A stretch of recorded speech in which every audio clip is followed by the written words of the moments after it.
Hello, murakaza neza kuri no channel ya Huguka TV amategeko y'umuhanda.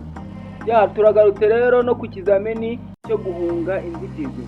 Muribuka yuko ubushize muri video yashize nakoreye video yo mu kizamini cy'umunani, mbabwira yuko tuzagaruka twiga na video y'ikizamini cyo guhunga inzitizi.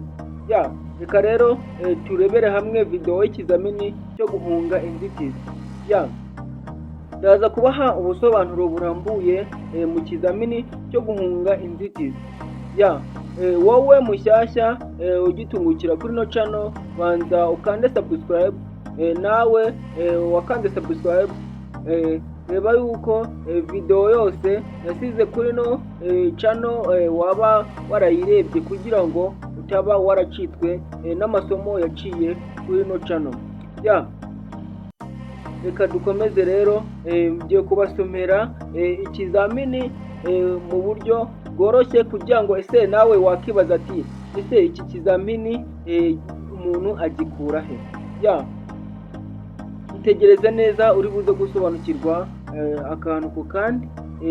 Muri no video turi buze kurebera hamwe byinshi byimbitse bihishe muri kino kizamini. Ese guhunga inzitizi, ese ni ikizamini kimeze ute, gikorwa gute? Urabona neza aho winjira ni metero 3. Buri kazu kagiye gafite metero 5. Ubundi ikizamini cyose urabona formule y'uburyo gikorwa. Reka mbatangire ikizamini cyo guhunga inzitizi. Tutanyuza muri byinshi rero, ngiye kubanza mbahe ubusobanuro bw'ibanze, nawe ubu busobanuro urabukenewe. Hano barimo kutubaza ati uko ikizamini gikorwa.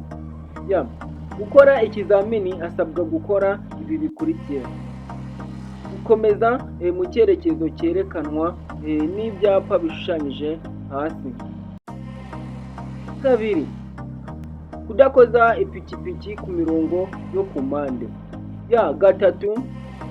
Kutanyura hejuru y'imirongo y'inzitizi kandi ntakure ibirenge ahagenewe gukandagirwa ku ipikipiki mu gihe kirenze isegonda rimwe. Ngiye kubabwira uburyo amanota akurwaho mu kizamini cyo guhunga inzitizi. Ariko wowe tujyanye kuri uno munota, banza urebe ko wakande subscribe, wakoze kunzogera, nurangiza ino video uyisharinge igere kure cyane, n'abandi babashe kunguka ubumenyi nk'ubu ngubu bungutse. Uko amanota akurwaho. Amakosa wakora mu kizamini ukaba wayahanirwa. Reka turebe ikosa rya mbere. Mu kizamini cyo guhunga inzitizi, ikosa rya mbere ushobora gukora ukaba wahanirwa iryo kosa, kunyura hejuru ya buri nzitizi. Iyo unyuze hejuru ya buri nzitizi rero ukurwaho amanota, ariko ugakomeza ikizamini. 2. Gukora ku mirongo yo ku mpande. Gukora ku mirongo yo ku mpande ukurwaho amanota, ariko ugakomeza ikizamini. 3.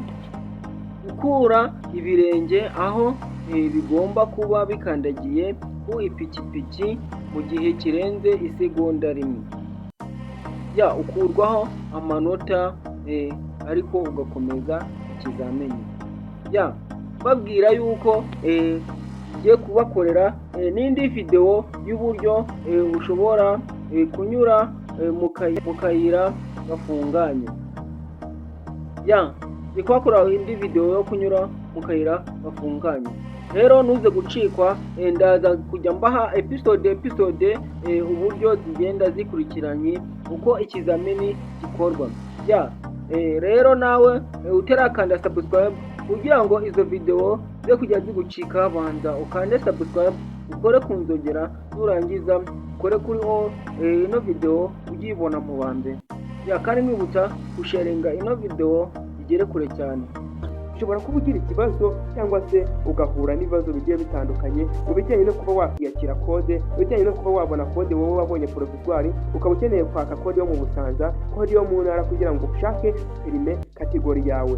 Ibyo byose turabigufasha mu gihe gitoya cyane, kode ibikugezeho bitarengeje ukwezi.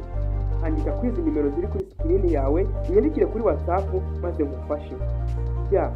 Urabona kode mu gihe gitoya, icyo kibazo gihita gikemuka. Ibuka gukanda subscribe, sharing iyi video igere kure cyane.